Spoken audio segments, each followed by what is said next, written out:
সুপ্রিয় দর্শক শ্রোতা, স্বাগতম আজকের বিশ্ব চ্যানেলে। আশা করছি আপনারা সবাই ভালো আছেন এবং সুস্থ আছেন। বর্তমান পৃথিবীর সবচাইতে সাকসেসফুল যুদ্ধাস্ত্র কোনটি, যা দিয়ে কম খরচে বেশি ক্ষতি সাধন করা যায়? চোখ বন্ধ করে এক কথায় উত্তর হলো ড্রোন। আর এই ড্রোনের জগতের বর্তমান বাদশা হচ্ছে তুরস্ক বা টার্কি। পৃথিবীব্যাপী মোট ড্রোনের রপ্তানির 60% সে একাই করে থাকে। বর্তমান সময়ে যার কাছে যত উন্নত ড্রোন রয়েছে সেই দেশই যুদ্ধে রাজত্ব করে। উদাহরণ চান? দিচ্ছি।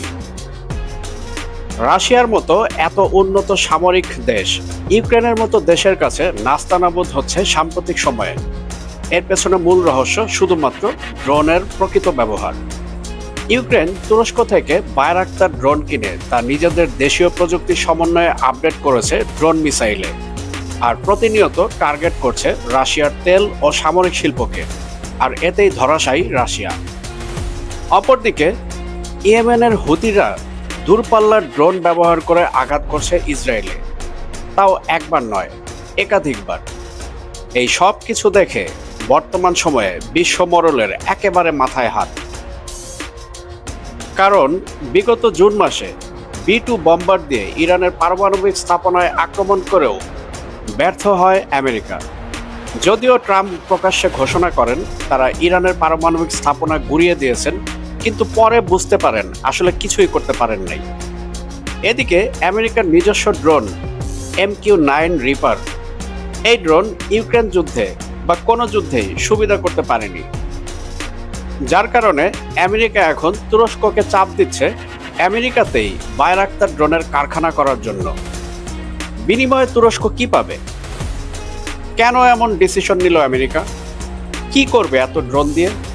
তাদের ভবিষ্যৎ পরিকল্পনা কি? এই সব কিছুর উত্তর থাকবে আজকের এই ভিডিওতে, তাই অনুরোধ থাকবে ভিডিও শুরু থেকে শেষ পর্যন্ত আমাদের সঙ্গেই থাকুন। ভিডিওর মূল পর্ব শুরু করার পূর্বে আপনাদের কাছে অনুরোধ থাকবে আপনারা অবশ্যই আমাদের চ্যানেলটি সাবস্ক্রাইব করবেন এবং সেই সাথে সাথে অল বেল আইকন নোটিফিকেশনটি অন করবেন এবং আমাদের ভিডিও অবশ্যই লাইক ও শেয়ার করে আমাদের সাথেই থাকবেন।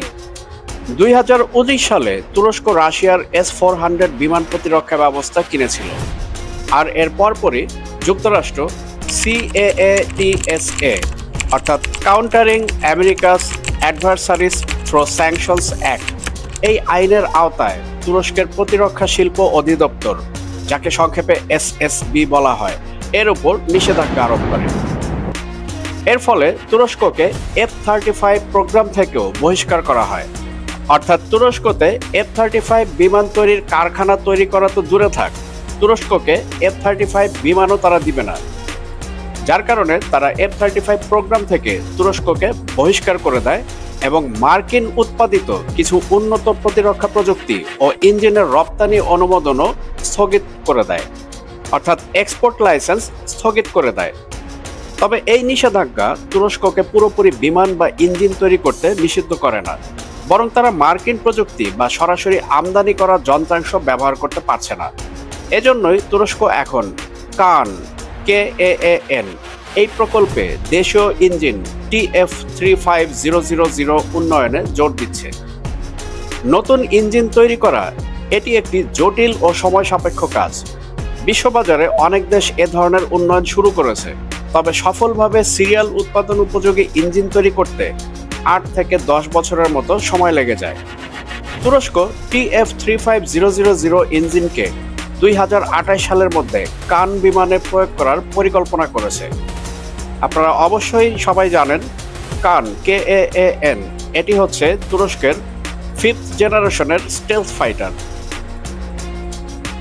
সম্প্রতি হোয়াইট হাউসে প্রেসিডেন্ট ডোনাল্ড ট্রাম্প ও রিসেপ তাইয়েপ এরদোয়ানের বৈঠকে কান ফাইটার জেটের ইঞ্জিন সরবরাহ নিয়ে আলোচনা হয়েছিল।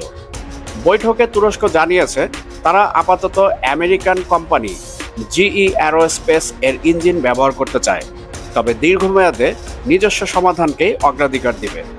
তুরস্কের প্রতিরক্ষা শিল্প প্রধান হালুক গোরগুন স্পষ্ট করে বলেছেন যে কান প্রকল্পে স্বাধীনতা বজায় রাখা অত্যন্ত জরুরি, আর এজন্য দেশীয়ভাবে উন্নয়নাধীন টিআর মোটর ও টিইআই এর যৌথ ইঞ্জিন প্রকল্পকেই মূল লক্ষ্য ধরা হয়েছে। অর্থাৎ প্রথম ধাপে মার্কিন ইঞ্জিন দিয়ে প্রকল্প সচল রাখা হলেও ভবিষ্যতে কান পুরোপুরি তুরস্কের নিজস্ব ইঞ্জিনে চালিত হবে, এমনটাই আঙ্কারার কৌশল। এবার আসি মূল রাজনীতিতে। আপনাদের নিশ্চয় মনে আছে 2017 থেকে 2018 সালে আমেরিকা ইন্ডিয়াকে তেজাস বিমানের ইঞ্জিন দিতে চেয়েছিল, যা আজ পর্যন্ত আমেরিকা ইন্ডিয়ার প্রয়োজন অনুযায়ী দেয়নি। এর কারণ কি? কারণ খুবই স্পষ্ট। আমেরিকা কখনোই তার দেয়া কথা সে রাখে না যতক্ষণ পর্যন্ত না তার স্বার্থ অর্জিত হয়। যখন তার লক্ষ্যে সে পৌঁছে যায় তখন সে কি চুক্তি করেছিল তাও ভুলে যায়। এবার সেই একই রকম টোপ আমেরিকা দিয়েছে তুরস্কের সামনে। হোয়াইট হাউসে 26শে সেপ্টেম্বর ট্রাম্প এরদোয়ান বৈঠকে ট্রাম্প ইঙ্গিত দিয়েছেন যে যুক্তরাষ্ট্র তুরস্কের সঙ্গে প্রতিরক্ষা সম্পর্ক মেরামত করতে বা উন্নত করতে এবং F-35I এর ডেলিভারি ও তুরস্কতে উৎপাদনের বিষয়ে নমনীয় হতে পারে, কিন্তু তিনি কংগ্রেসের অনুমোদন ও লাইসেন্সের বাধ্যবাধকতার অজুহাতও দেখিয়েছেন। অর্থাৎ একদিকে তিনি বলেছেন আমরা তুরস্কতে F-35 যুদ্ধবিমান ডেলিভারি দিব এবং সেই সাথে সাথে তুরস্কতে F-35 এর কারখানাও গড়ব, কিন্তু যদি এটা কংগ্রেস অনুমোদন দেয় এবং লাইসেন্স প্রদান করে তাহলে। অর্থাৎ কংগ্রেস যদি অনুমোদন না দেয় তাহলে তুর্কি কান এর ইঞ্জিন ও F-35 প্রকল্প থেকে আবারও বঞ্চিত হবে। বিনিময়ে কি চেয়েছে? বিনিময়ে ট্রাম্পের কথা একটাই, সেটা হচ্ছে বায়রাক্তার যে ড্রোন রয়েছে বা ড্রোন কোম্পানি, এই ড্রোন কোম্পানির একটা ফ্র্যাঞ্চাইজি বা ব্রাঞ্চ ফ্যাক্টরি ওপেন করতে হবে আমেরিকাতে। তুর্কি পররাষ্ট্রমন্ত্রী হাকান ফিদান বলেছে যে ইউএস কংগ্রেস বর্তমানে কান এর প্রাথমিক ব্যাচের জন্য GEF-110 ইঞ্জিন রপ্তানি লাইসেন্স স্থগিত করেছে, তাই ডেলিভারি আটকে রয়েছে। একই সময়ে প্রতিরক্ষা শিল্প প্রধান হালুক গর্গুন স্পষ্ট করে বলেছেন প্রোটোটাইপ পর্যায়ে বিদেশি ইঞ্জিন ব্যবহার করা হয়েছে এবং হচ্ছে, কিন্তু তারা সিরিয়াল উৎপাদনের জন্য দেশীয় TF-3500 ইঞ্জিন তৈরির পথে এগোচ্ছে। অর্থাৎ যদি কংগ্রেস লাইসেন্স মঞ্জুর করে এবং আমেরিকান ইঞ্জিন যদি পাওয়া যায় তাহলে তুরস্ক তা ব্যবহার করবে সাময়িকভাবে, তবে দীর্ঘমেয়াদে কান পুরোপুরি দেশীয় ইঞ্জিনে চলবে। ড্রোন প্রযুক্তি দিলে ইঞ্জিন দিব, এই ধরনের ঘোষণা কোথাও পাওয়া যায়নি, বরং ইঞ্জিন রপ্তানির চূড়ান্ত সিদ্ধান্ত কংগ্রেস ও এক্সপোর্ট লাইসেন্স প্রক্রিয়ার উপর নির্ভর করে। তাই এ ব্যাপারে তুরস্ককে অবশ্যই সাবধান থাকতে হবে। এবার আসি কেন আমেরিকা বায়রাক্তার ড্রোন ফ্যাক্টরি আমেরিকার মাটিতে চায়। এর পিছনে অনেকগুলো কারণ রয়েছে, আমি আপনাদের সাথে মূল 3টি কারণ শেয়ার করছি। প্রথমত, দামের তুলনায় দ্রুত উপযোগী আর্মড ইউএভি দিয়ে অপারেশনাল ফ্লেক্সিবিলিটি। অর্থাৎ বায়রাক্তার ধাঁচের ড্রোন এটি মেল বা স্ট্রাইক ইউএভি এর তুলনায় সস্তা এবং দ্রুত উৎপাদনযোগ্য এবং আর্মড অপারেশনে খুবই কার্যকর, যা পেন্টাগনকে উচ্চ মূল্যের MQ-9 বা স্টেলথ প্ল্যাটফর্ম ছাড়াও কম দামে সিস্টেম অফ সিস্টেমস গঠনে সুবিধা দিবে। ব্যবহারিক দিক থেকে এগুলো অপারেশনাল কৌশলে দ্রুত মোতায়েনযোগ্য, তাই ইচ্ছে হলেই যে কোনো দেশে যখন তখন আক্রমণ করা যাবে কম খরচে। দ্বিতীয়ত, সরবরাহ শৃঙ্খল নিয়ন্ত্রণ ও এক্সপোর্ট ক্লিয়ারেন্স নিজের নিয়ন্ত্রণে রাখা, এটা হচ্ছে মূল কারণ। তুরস্কে তৈরি হলে প্রযুক্তি চেইন, খুচরা যন্ত্রাংশ ও লজিস্টিক কন্ট্রোল থাকবে তুরস্কের নিয়ন্ত্রণে। আমেরিকা চাইলে স্থানীয় ইউএসএ ভিত্তিক উৎপাদন করলে সংযোজক লাইসেন্স, আপডেট ও এক্সপোর্ট কন্ট্রোল বা ITAR বা EAR এর মাধ্যমে সরবরাহ শৃঙ্খল পুরোপুরি নিয়ন্ত্রণে রাখতে পারবে। অর্থাৎ খবরদারি করতে পারবে এবং চাইলে পরবর্তীতে তুরস্কের উপরই স্যাংশন দিতে পারবে যে তুমি এখন থেকে আর 60% নয় বরঞ্চ 20% রপ্তানি করবে আর বাকিটা আমি রপ্তানি করব, এরকম আর কি। এতে করে কৃত্রিম জটিলতা অর্থাৎ রপ্তানি ঝামেলা, রাজনৈতিক ব্লক এসব কমে আসবে এবং ন্যাটো বা সংশ্লিষ্ট মিত্রদের কাছে সরবরাহ দ্রুত ও অনুমোদিতভাবে দেয়া যাবে। তৃতীয়ত, দৈনিক উৎপাদন, রপ্তানি বাজার ও চাকরি, সেই সাথে অর্থনৈতিক ও কৌশলগত শিল্পগত লাভ। আমেরিকায় উৎপাদন মানে নতুন জব সেক্টর তৈরি হওয়া, সাব কন্ট্রাক্টরদের কাজ, রপ্তানি অধিকার ইত্যাদি। রক্ষণাবেক্ষণ কেন্দ্র খুললেই দীর্ঘমেয়াদী অর্থনৈতিক সুবিধা পাওয়া যাবে। রাজনৈতিকভাবে এটা একটি ইন্ডাস্ট্রিয়াল অফসেট। তুর্কি প্রযুক্তি আমেরিকায় লোকালাইজ করলে দুদেশের মধ্যে কৌশলগত দখল ও বাণিজ্যিক অংশীদারিত্ব বাড়বে। সেই সাথে সাথে পেন্টাগন ও ডিওডি এর লজিস্টিক খরচও অনেক কমে আসবে এবং আমেরিকার অনেক বেকার তরুণের কর্মসংস্থান হবে। এবার আসি মূল উদ্দেশ্যে।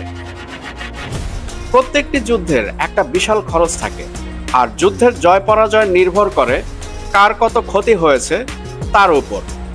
উদাহরণ দিয়ে বুঝিয়ে দিচ্ছি। আপনি আক্রমণ করলেন, শত্রুর ক্ষতিও করলেন, কিন্তু যা ক্ষতি করেছেন তার চেয়ে আপনার আক্রমণ খরচ বেশি, তাহলে কিন্তু আপনি যুদ্ধে জয়লাভ করতে পারবেন না, বরং আপনি হেরে গিয়েছেন। যেমন উদাহরণস্বরূপ বলা যায়, আমেরিকা আর ইসরায়েল বিগত জুন মাসে ইরান আক্রমণ করে যত খরচ করেছে তার চেয়ে কয়েক গুণ বেশি খরচ করেছে ইরানের আক্রমণ ঠেকাতে গিয়ে। অর্থাৎ ইরানের যতটুকু ক্ষতি হয়েছে তার চাইতে আমেরিকার ক্ষতি কয়েক গুণ বেশি। তাই বিগত জুন মাসের যুদ্ধে প্রকৃতপক্ষে ইসরায়েল ও আমেরিকা হেরে গিয়েছে ক্ষয়ক্ষতির দিক থেকে। এবার যদি আমেরিকা তার আক্রমণ খরচ কমাতে পারে বাইরাক্তার ড্রোনের মাধ্যমে, তাহলে আমেরিকা যখন তখন Venezuela, Iran, Yemen, China, Afghanistan অর্থাৎ যেখানে খুশি সেখানে আক্রমণ করতে পারবে। আর এটাই হচ্ছে মূল পয়েন্ট। বন্ধুগণ, আজকের বিশ্ব আপনাদেরকে সঠিক সংবাদ প্রদানের জন্য বদ্ধপরিকর। তাই আমাদের ইউটিউব চ্যানেলের পাশাপাশি আজকের বিশ্ব .প্রেস এর যাত্রা শুরু হয়েছে, যেখানে আপনারা এক পাতাতেই পেয়ে যাবেন আন্তর্জাতিক সব গুরুত্বপূর্ণ খবর এবং সেই সাথে সাথে রাষ্ট্রীয় খবরগুলো। এবং এর পাশাপাশি অনুরোধ থাকবে আমাদের ফেসবুক পেজও আপনারা অবশ্যই ফলো করবেন, যাতে করে নিত্য নৈমিত্তিক সব ধরনের আপডেট আপনারা সহসাই পেতে পারেন। ভিডিও শেষ করার পূর্বে আপনাদের কাছে অনুরোধ থাকবে আমাদের ইউটিউব চ্যানেলটি অবশ্যই সাবস্ক্রাইব করবেন এবং সেই সাথে সাথে all bell icon notification on করবেন, যাতে করে পরবর্তী যে কোনো ভিডিওর আপডেট আপনি সরাসরি পেতে পারেন। এবং সেই সাথে সাথে আমাদের ভিডিও লাইক ও শেয়ার করে আমাদের সঙ্গেই থাকবেন। বন্ধুগণ, ভিডিও আজকার দীর্ঘায়িত করছি না। আমি আপনাদের সবার সুস্বাস্থ্য কামনা করছি। আপনারা সবাই ভালো থাকবেন, সুস্থ থাকবেন। আজকের বিষয়ের সাথে থাকার জন্য আন্তরিক ধন্যবাদ।